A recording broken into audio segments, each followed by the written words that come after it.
दुर्गा सप्तशती का 11वां अध्याय में देवताओं के द्वारा देवी की स्तुति तथा देवी द्वारा देवताओं को वरदान।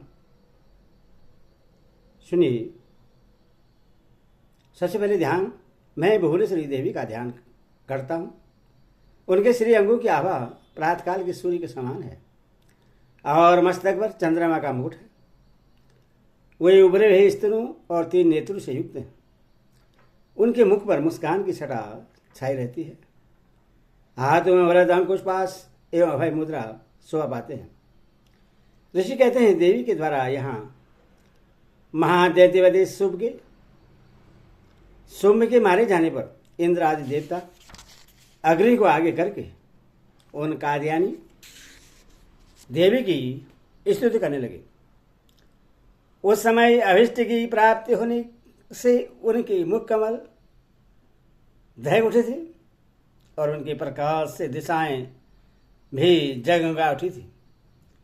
देवता बोले, शरणागत की पीड़ा दूर करने वाली देवी, हम पर प्रश्न हुई।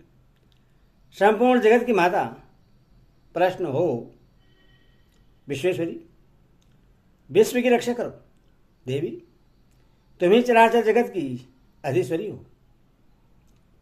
तुम इस जगत का एकमात्र आधार हो, क्योंकि पृथ्वी रूप में तुम्हारी स्थिति है देवी। तुम्हारा पराक्रम अलखनीय है। तुम ही जल रूप में स्थित होकर संपूर्ण जगत को त्रिवृत करती हो। तुम अनंत बल संपन्न भीष्मी शक्ति हो।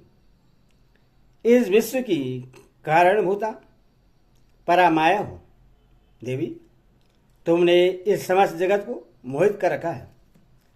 तुम्हें प्रश्न होने पर इस पृथ्वी पर मोक्ष की प्राप्ति कराती हो देवी। संपूर्ण विद्याएं तुम्हारे भिन्न भिन्न स्वरूप हैं। जगत में जितनी स्त्रियां हैं वे सब तुम्हारी ही मूर्तियां हैं। जगदम, एकमात्र तुमने इस विश्व को व्याप्त कर रखा है। तुम्हारी स्थिति क्या हो सकती है? तुम तो स्तवन करने योग्य पदार्थों से परे एवं परा वाणी हो।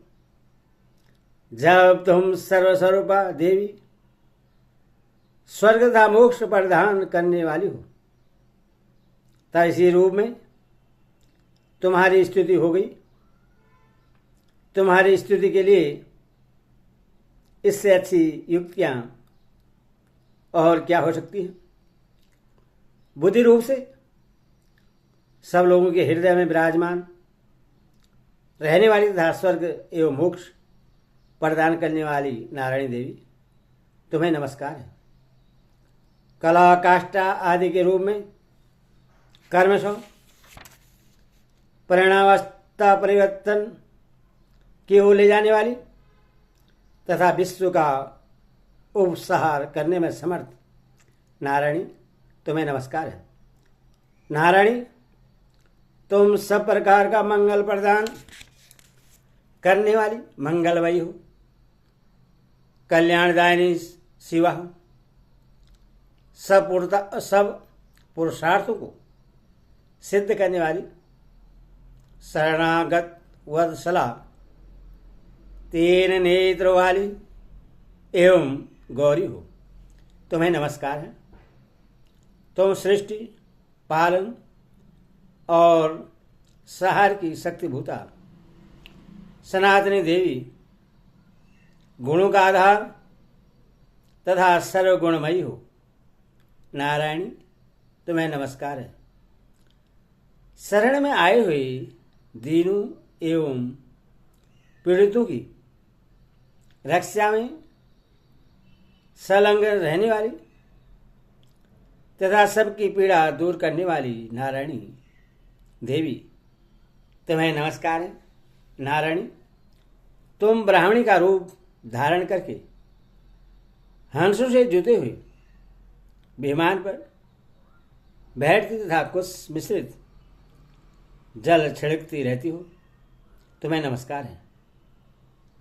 महेश्वरी रूप से त्रिशूल, चंद्रमा एवं सर्व को धारण करने वाली तथा महान वृक्ष की पीठ पर बैठने वाली नारायणी देवी, तुम्हें नमस्कार है। मोरों और मुर्गों से घिरी रहने वाली तथा महाशक्ति धारण करने वाली कुमारी रूप धारिणी निष्पापे नारायणी, तुम्हें नमस्कार है। शंख चक्र गदा और शांख धनुष रूप उत्तम आयुधों को धारण करने वाली वैष्णवी शक्ति रूपा नारायणी, तुम प्रश्न हो, तुम्हें नमस्कार है। हाथ में भयानक महाचक्र लिए और दाणों पर धरती को उठाए वाराही रूप धारिणी कल्याणमयी नारायणी, तुम्हें नमस्कार है। भयंकर नरसिंह रूप से दैत्य के वध के लिए उद्योग करने वाली तथा त्रिभुवन की रक्षा में संलग्न रहने वाली नारायणी, तुम्हें नमस्कार है।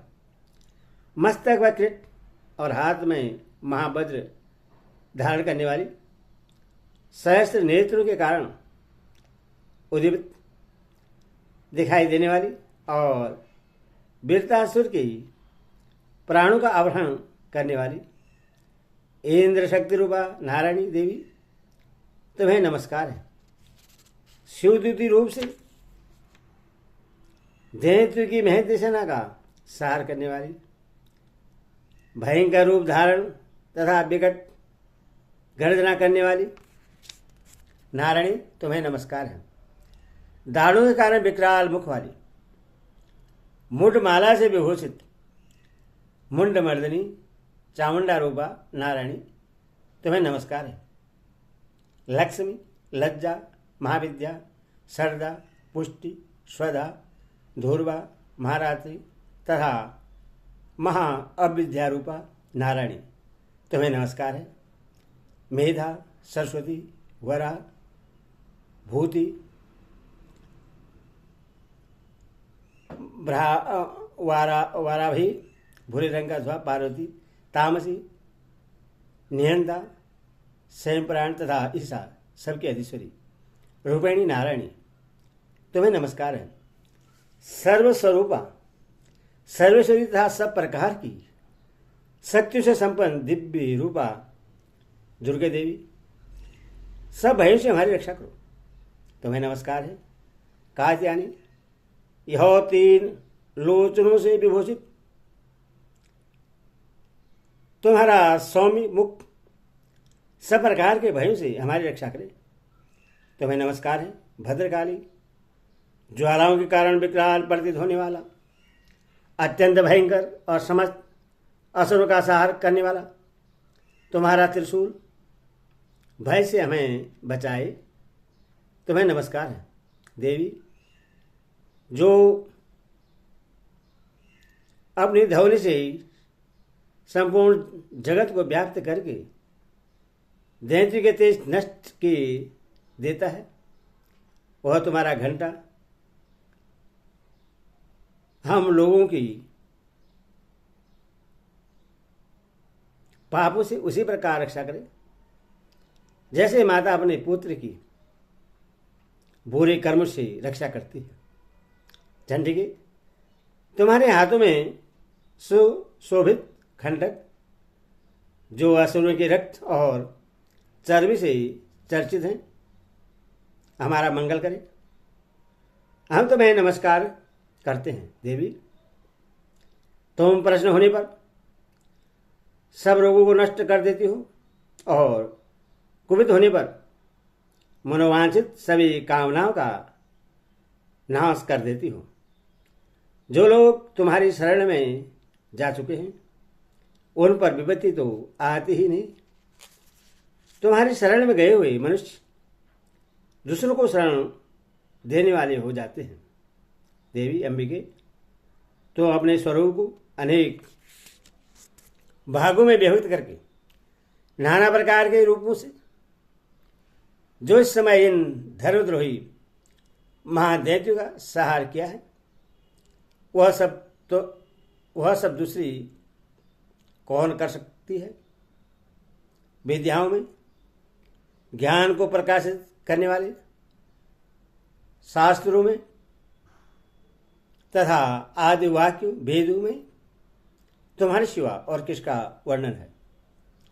तथा तुमको छोड़कर दूसरी कौन ऐसी शक्ति है जो इस विश्व को अज्ञानमय घोर अंधकार से परिपूर्ण ममता रूपी गड्ढे में निरंतर भटका रही हो, जहां राक्षस, जहां भयंकर विष वाले सर्प, जहां शत्रु, जहां लुटेरों की सेना और जहां दवानल हो, वहां तथा समुद्र के बीच में भी साथ रहकर तुम विश्व की रक्षा करती हो।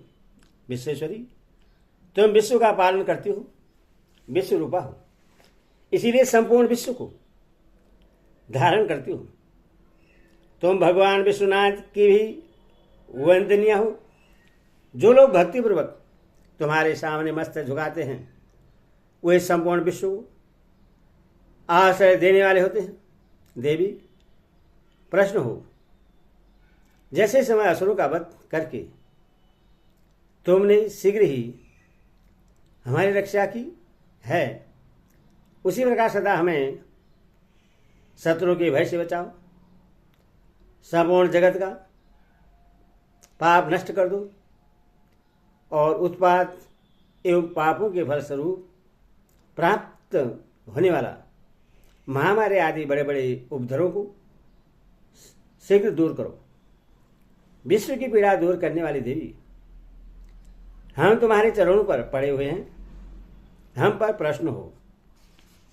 त्रिलोक निवासियों की पूजनीय परमेश्वरी, सब लोगों को वरदान दो। देवी बोली, देवताओं, मैं वर देने के लिए तैयार हूं। तुम्हारे मन में जिसकी इच्छा हो वह वर मांग लो। संसार के लिए उस उपकार वर को मैं अवश्य दूंगी। देवता बोले, सर्वेश्वरी, तुम इसी प्रकार तीनों लोगों की समस्त बाधाओं को शांत करो और हमारे शत्रु का नाश करती रहो। देवी बोली, देवताओं, व्यवस्थ मनवंतर के 28वें युग में सोम्ब और निशुम्भ नाम के 2 अन्य महादैत्य उत्पन्न होंगे। तब मैं नंदगोप के घर में उनकी पत्नी यशोदा के गर्भ से अवतीर्ण हो विंध्याचल में जाकर रहूंगी और उक्त दोनों असुरों का नाश करूंगी। फिर अत्यंत भयंकर रूप से पृथ्वी पर अवतार ले मैं विपराजित नाम वाले दानों का वध करूंगी। उन भयंकर महादैत्यों को भक्षण करते समय मेरे दांत अनार के फूल की भांति लाल हो जाएंगे। तब स्वर्ग में देवता और मृत्यु लोक में मनुष्य सदा मेरी स्तुति करते हुए मुझे रक्त दंतिका कहेंगे। फिर जब पृथ्वी पर 100 वर्षों के लिए वर्षा रुक जाएगी और पानी का अभाव हो जाएगा, उस समय मुनियों के स्तवन करने पर मैं पृथ्वी पर अयोनिजा रूप में प्रकट होंगे और 100 नेत्रों से मुनियों को देखूंगी। अतः मनुष्य शताक्षी इस नाम से मेरा कीर्तन करेंगे।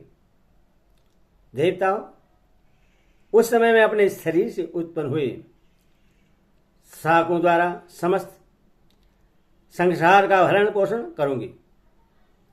जब तक वर्षा नहीं होगी तब तक वे शाक ही सबके प्राण की रक्षा करेंगे। ऐसा करने के कारण पृथ्वी पर शाकंभरी के नाम से मेरी ख्याति होगी। उसी अवतार में मैं दुर्गम नामक महादैत्य का वध भी करूंगी। इससे मेरा नाम दुर्गा देवी के रूप से प्रसिद्ध होगा। फिर मैं जब भीम रूप धारण करके मुनियों की रक्षा के लिए हिमालय पर रहने वाले राक्षसों का भक्षण करूंगी, उस समय सब मुनि भक्ति से नतमस्तक होकर मेरी स्तुति करेंगे। तब मेरा नाम भीमा देवी के रूप में विख्यात होगा।